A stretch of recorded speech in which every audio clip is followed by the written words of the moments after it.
He fixed refrigerators for a living.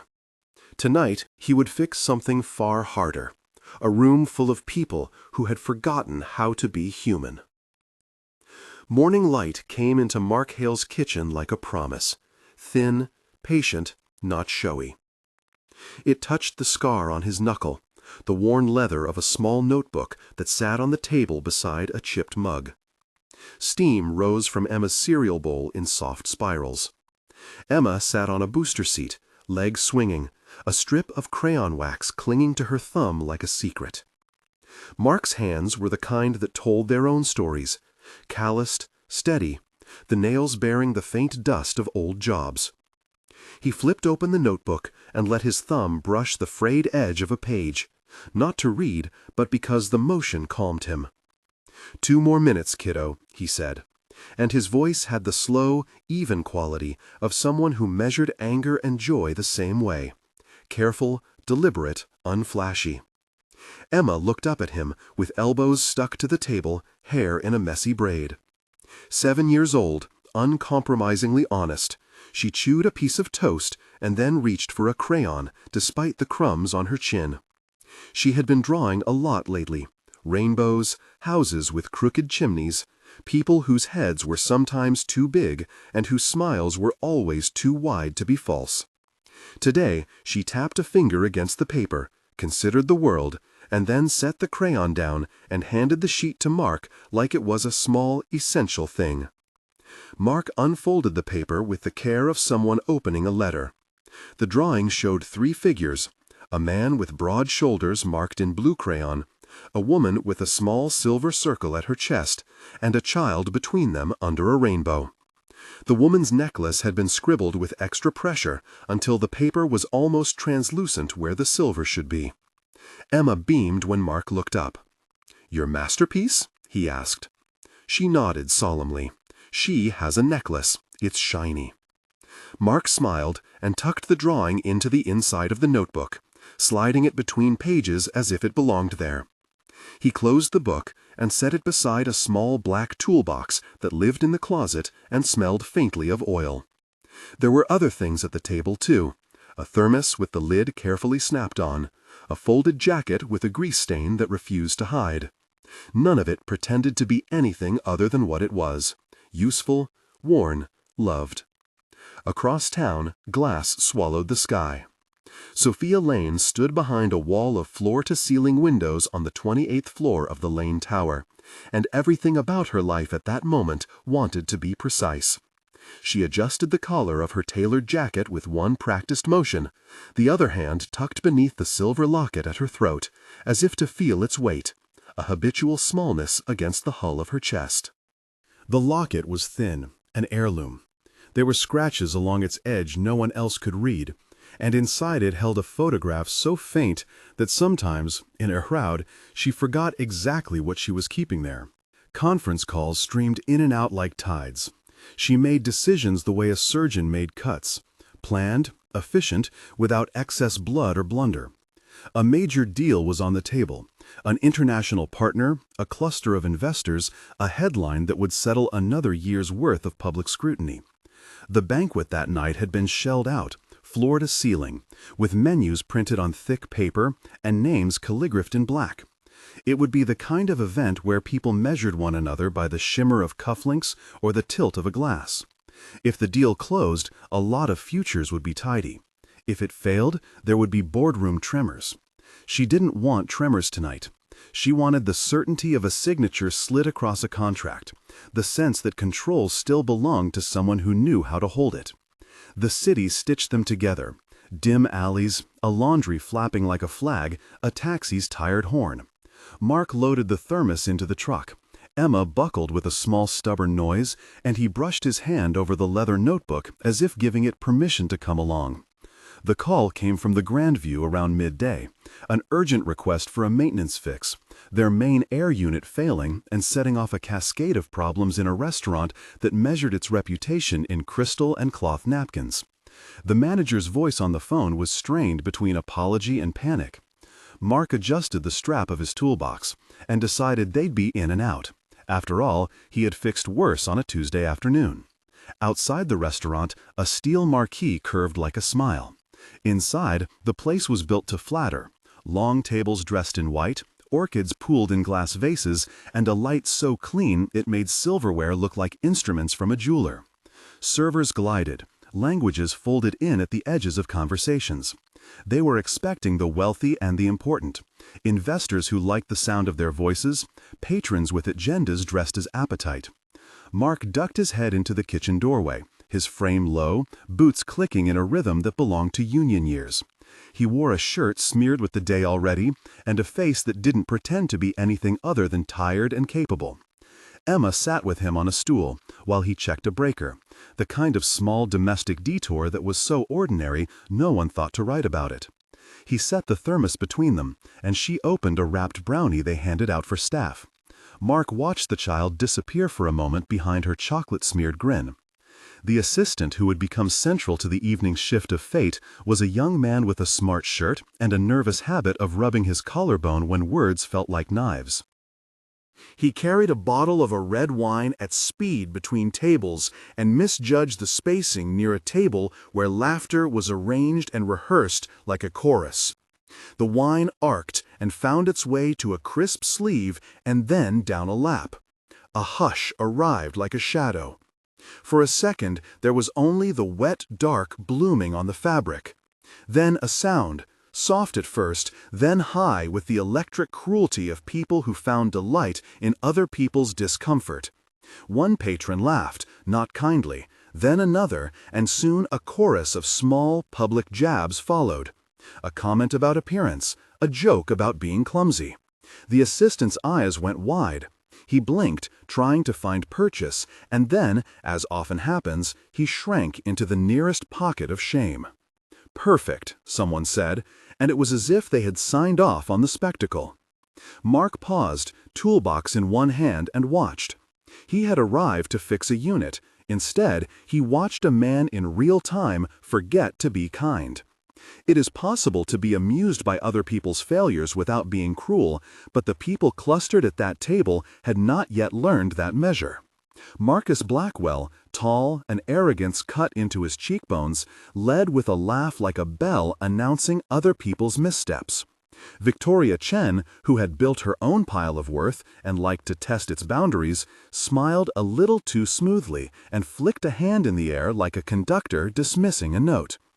The assistant's shoulders drew in around the stain. The staff around him diverted their eyes.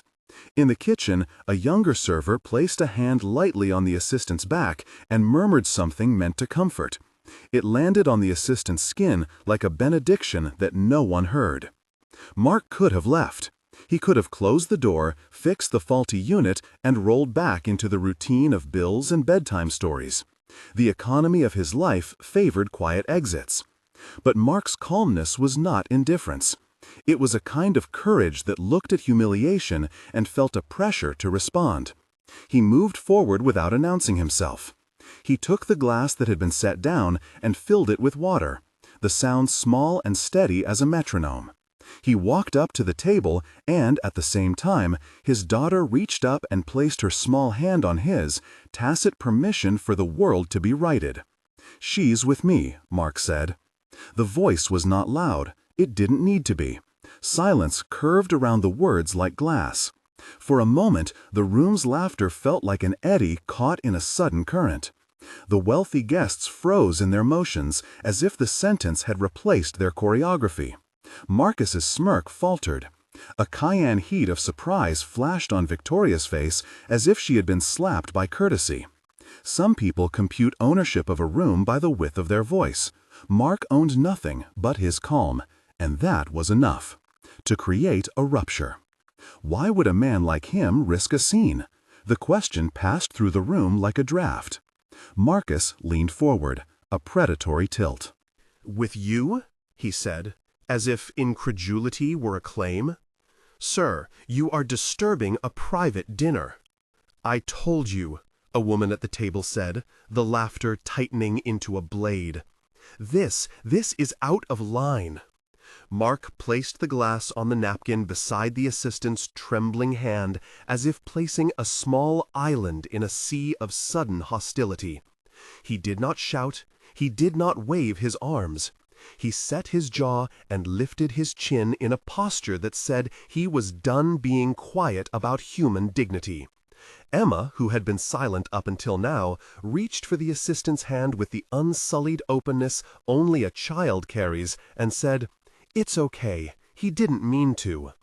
That simple defense, an unplanned MC of integrity, shifted the atmosphere in a way that no one in the room could quantify. Mothers and fathers at other tables noticed. Someone's eyes went moisture bright, and for a microsecond, conscience tallied the balance between sympathy and societal convenience. Marcus felt the needle of power move under his feet. He stood up as if at last this required physical authority to correct the imbalance. "Sir, you can't just—" Mark reached into his bag and brought out the leather notebook. It had been with him longer than many things he owned. He flipped it open and felt the worn spine as if it were familiar kin. On a page that had been pressed and repressed, a handwriting lived. Slow, slanted, not quite mechanical. It was a name, a signature folded into the ink like a promise someone else had kept. There was a small notation at the corner, Richard Lane. At the sound of that name, Richard Lane, the chandelier above the table seemed to blink, refracting the moment into 100 tiny halos. Sophia, who had been sitting a few seats away, felt the room tilt. There are names that can be doors. Some sound like wind through an old house. They bring with them motion and memory. Richard Lane's name was one of those. For Sophia, it was a hurt and a hinge.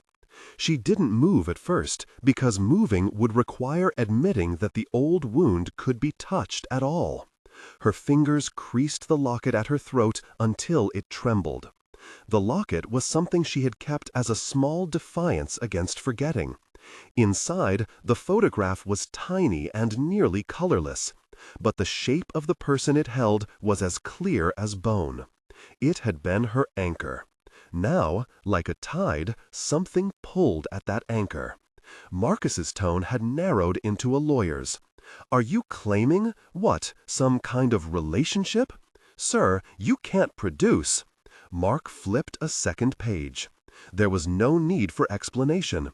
The notebook offered a line from years ago, written by a man who had once chosen the other man, in ink that didn't care for parties or pretense. "Richard Lane asked me to look after them," Mark said simply. The room had tightened around that admission as if sound were suddenly obliged to be honest. Sophia's breath came uneven. The locket felt like a small planet trapped in her throat. She stood up, more because the floor made such tasks mechanical than because she wanted to. She reached into her pocket and brought out a small, thin envelope. There was a tremor in her fingers she hadn't registered before being asked to speak. Then steadiness, that oddly practiced calm that people who grew up with responsibility cultivate by habit. Inside the envelope lay a letter. The handwriting looked like Richard Lane's, the same slow arc. The way the R hadn't quite connected with the I was a subtext she'd known since she was old enough to read. The letter began in the kind of voice only a father could use when making a request he planned to have obeyed. It spoke of a night, a car, blown tires, an alley where someone had brought them to shore. It told of a man named Mark who had carried a child and a woman away from cold and smoke, who had refused payment for his trouble and instead asked for a single, binding favor. That if ever the Lane family had cause to remember a debt, Mark should be honored in word. Marcus's face drained of color slowly, like a mirror losing its polish.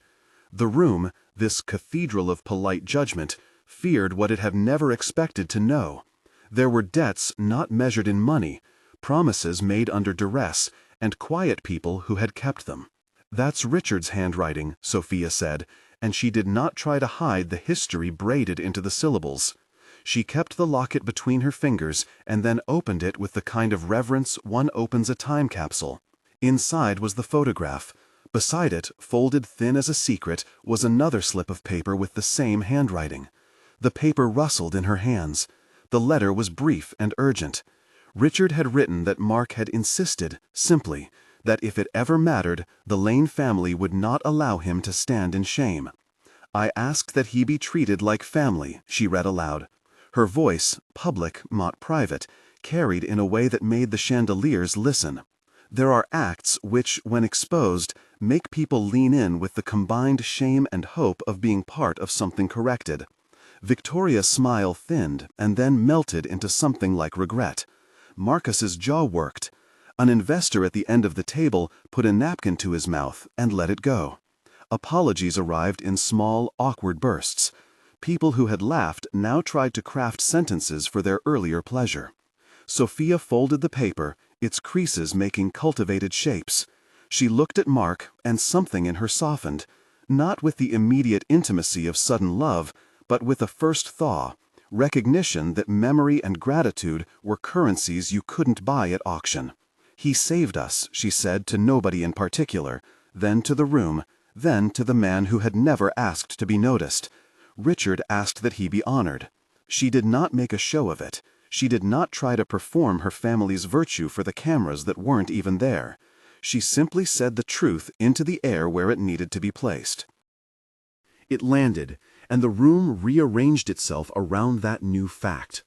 Marcus, whose life had been a ledger of advantage, felt for the first time a miscalculation.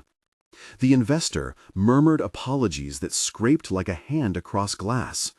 Victoria's attempt at levity withered as she tried to find footing in something that couldn't be laughed off. "That's not enough," Marcus said reflexively, the old patterns of social triage pressing at him. "You can't—" Sophia cut him off with a single small motion. She unclipped the locket and rested it on her palm. "There's a letter," she said.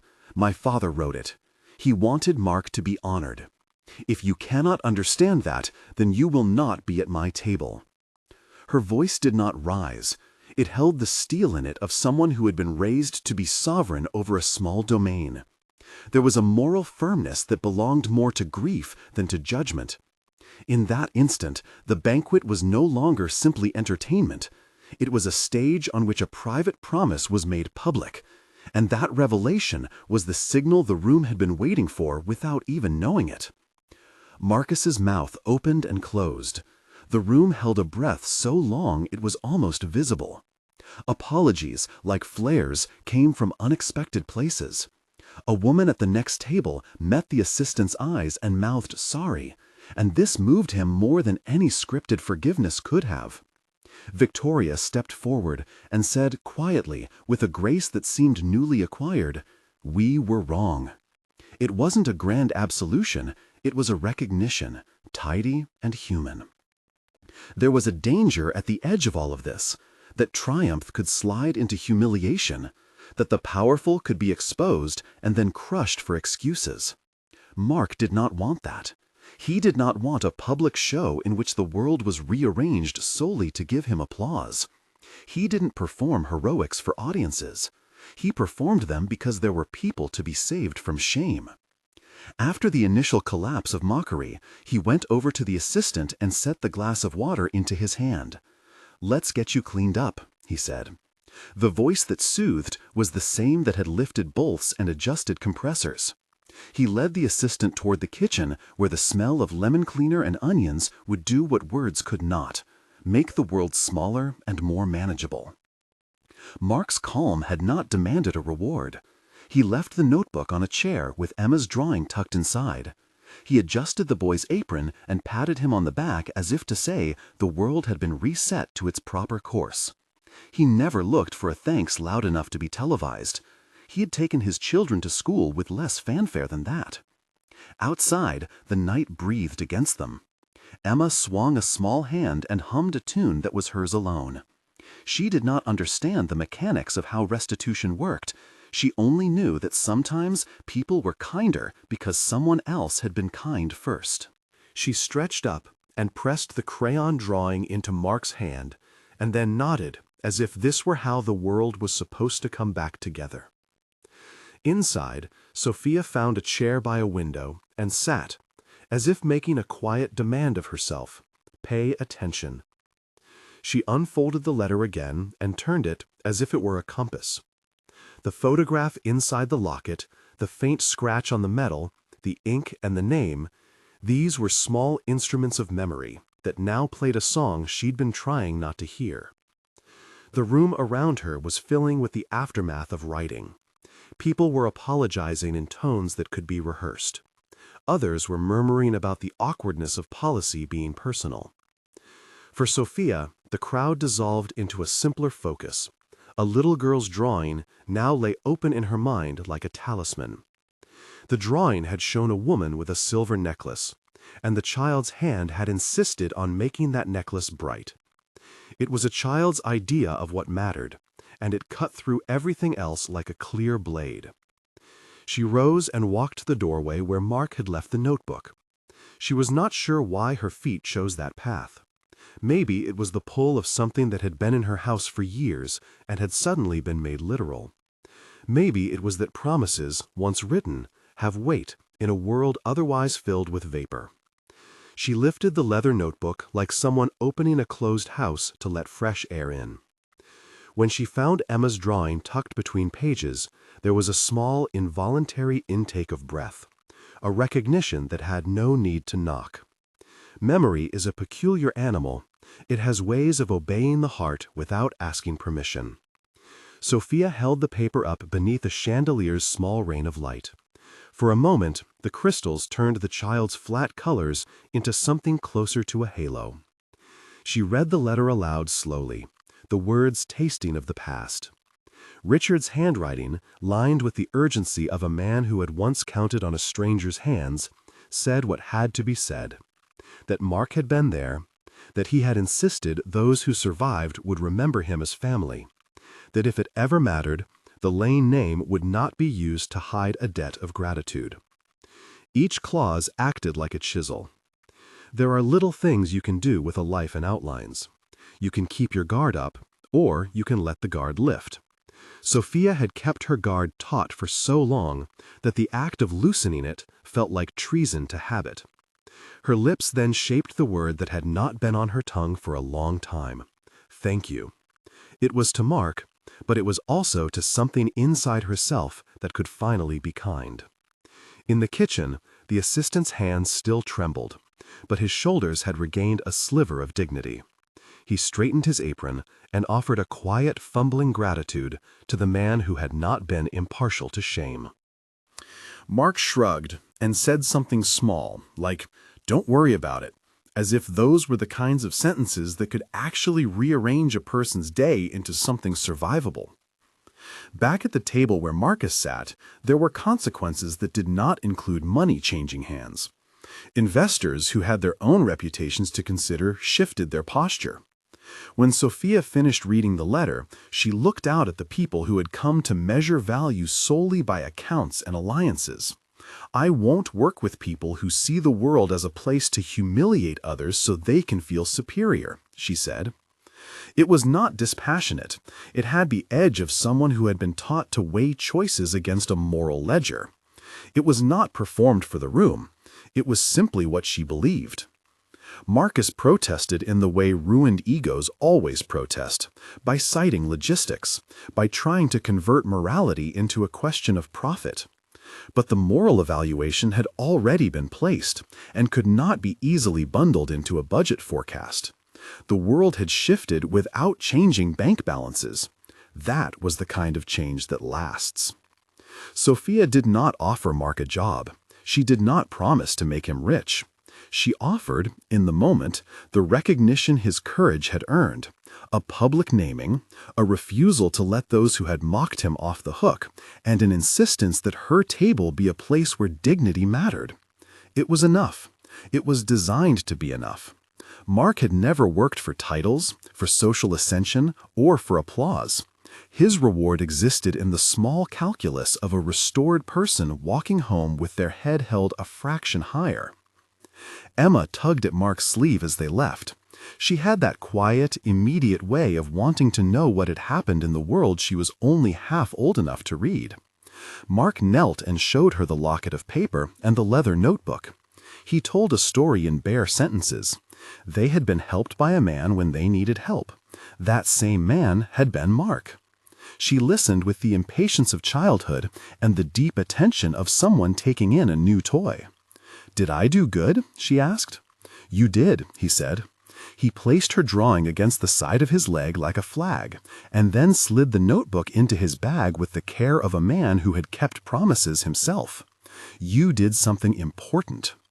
Sophia went back to her table and sat alone for a minute longer. The chandelier's crystals made a small rainfall on the letter's corner. The locket was warm from having been in her palm. She didn't make a show.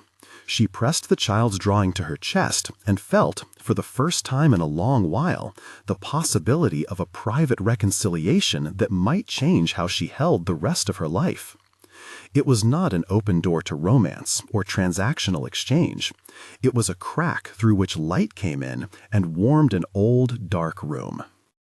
She ordered the assistant to be paid for the night through a private instruction that made no fanfare, but ensured he would have something in his account the next day. Victoria Chen approached him quietly with a sincere apology that did not need to be performed for the record. Marcus collected himself, the way someone straightens a suit jacket while trying to hide their blush. He had not been broken, only corrected. The city carried its old rhythms into the night. Mark and his daughter walked down the block with the slow step of people who had been living modestly in a world that kept its flashes for a chosen audience.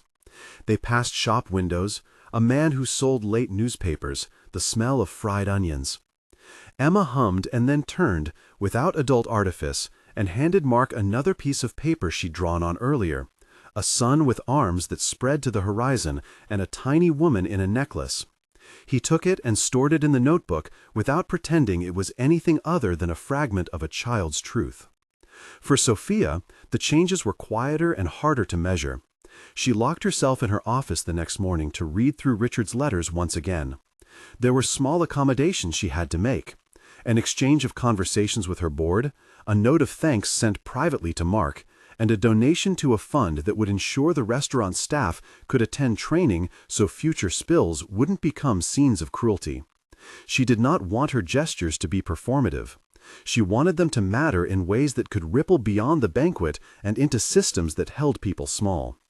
Weeks later, when Mark came in to fix a faulty refrigerator in a different building, he found a man waiting in the lobby with a small envelope. The man said he was from the Lane Charity. He had been sent to see if Mark would accept a token. Nothing transactional, he said, but a written thanks and an offer to help with a school program Emma might need. Mark thanked him and declined politely. He did not want to be made into a symbol. He was content to be a father who kept his child warm and safe. He accepted, however, the small written note. Words have gravity in ways money cannot match.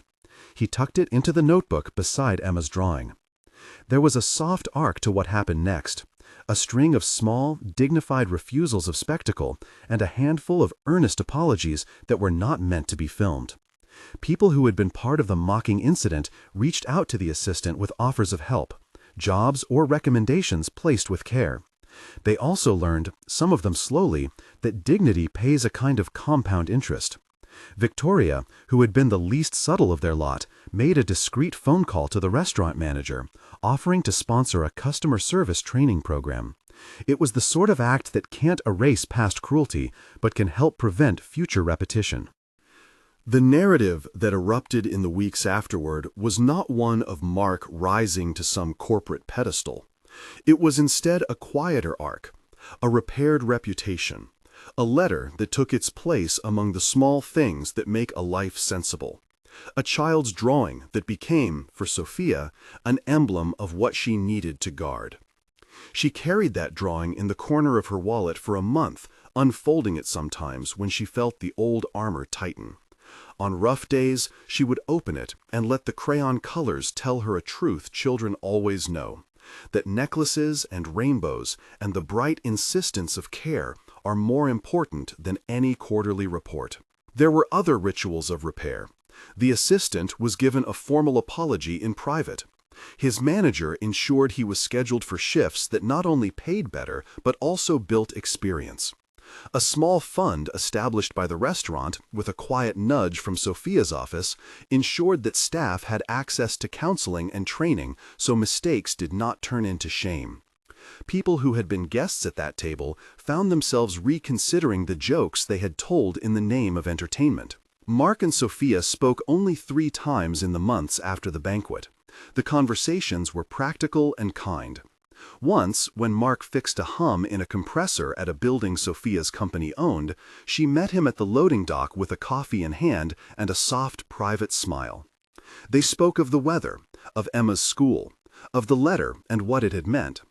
There was an ease to the talk that had not existed before, a recognition that had nothing to do with power and everything to do with mutual humanity. There were no grand declarations, no promises to change histories instantly. Their trust, such as it was, formed in small valves, regular, patient, careful. Emma made it her mission to keep drawing. She drew Mark in his work gloves, the assistant with a new smile, and sometimes she drew a woman with a necklace beneath a big yellow sun. One afternoon she pressed a fresh page into Sophia's hand without a word. Sophia looked down at the childlike rendition, thick strokes of color that refused nuance, and felt something inside unknit. The woman in the picture wore a locket drawn with too much pressure where the silver should be. The rainbow arched with a certainty that made Sophia imagine a gentle future she had not expected to allow. There is a temptation in stories like this to frame everything as neat and final, to write a resolution that ties the threads into a bow. But life seldom grants such satin endings. Instead, it offers openings, a hand extended where none had been, a paper left in a notebook like a fossil of an act of grace, a child's drawing turned into a talisman. On a winter evening, months after the banquet, Sophia sat by a large window and held Emma's drawing up to the light. The chandelier in her dining room threw small, intricate diamonds across the small paper, and for a moment the child's crude crayon rainbow caught like stained glass. The silver circle at the woman's chest flashed as if the light had learned to read gratitude. Sophia breathed and let herself feel what she had been denying. Not romantic fireworks, but a gentle rearrangement of what she held valuable. She thought of the word Richard had written, the deliberate insistence of a promise made to a stranger in a time of smoke and cold. Promises make people lean forward. They make them stop and listen. In the quiet of her apartment, she placed the crayon drawing into the locket for a moment, not because it belonged there, but because she wanted the 2 objects to sit beside each other as testimony that small things could change the architecture of a life. Mark, in his own modest way, felt the shift too. He didn't look at the world through the lens of symbolic gestures. He measured change by Emma's laughter and by the small reordering of the grocery list when someone gave him a kind word for a job well done. But he also knew the value of being known. The notebook in his bag was a record of a life lived by steady hands and honest work. The letter and the locket were not a currency exchange that altered his balance sheet. They were recognition. There is a dignity to being seen that does not reduce anyone else. Sometimes the best miracles are small and practical, an apology given without theatrics, a staff member treated with the care they deserve, a child's drawing pressed into someone's hand so that the drawing becomes a map back to what truly matters. Mark did not change his route to work. He still fixed refrigerators and heaters and whatever else the city gave him to mend. He still told Emma stories before bed, and tucked her in with the same hand that had once held another man's child away from a burning alley. His calmness remained steady, not a public performance, but a private force. Sophia, in the wake of the banquet and the letter, made other small choices. She began to insist that her company sponsor a few local initiatives focused on dignity and training for service workers. She kept that mandate quiet and deliberate, the way one tends a garden in private. She met with the assistant, not to stage an image, but to ask earnest questions about his plans and what he might need. She learned how to listen without converting the conversation into an event. Months later, when a reporter asked about the dinner and whether the Lane family had used its influence, Sophia answered without a manifesto. "People are not led by wealth," she said. "They're led by who they are when no one is looking. My father recognized something in a stranger, and he asked us to honor that. I think that's all we were asked to do." Her statement was short, unadorned, and it spread in a world that preferred longer speeches. It carried, however, where words always travel, to the people who needed to hear them and to those who had the power to act on them. Emma kept drawing. Her crayon strokes expanded. Sometimes she drew big circles that swallowed the page. Other times she rendered tiny hands holding tiny notes. When Mark tucked her into bed, she would press another drawing into his palm and say, "It's for her." He would nod and smile and place it in his notebook, where the locket photograph and the letter and a child's art kept each other company like an odd, loving family.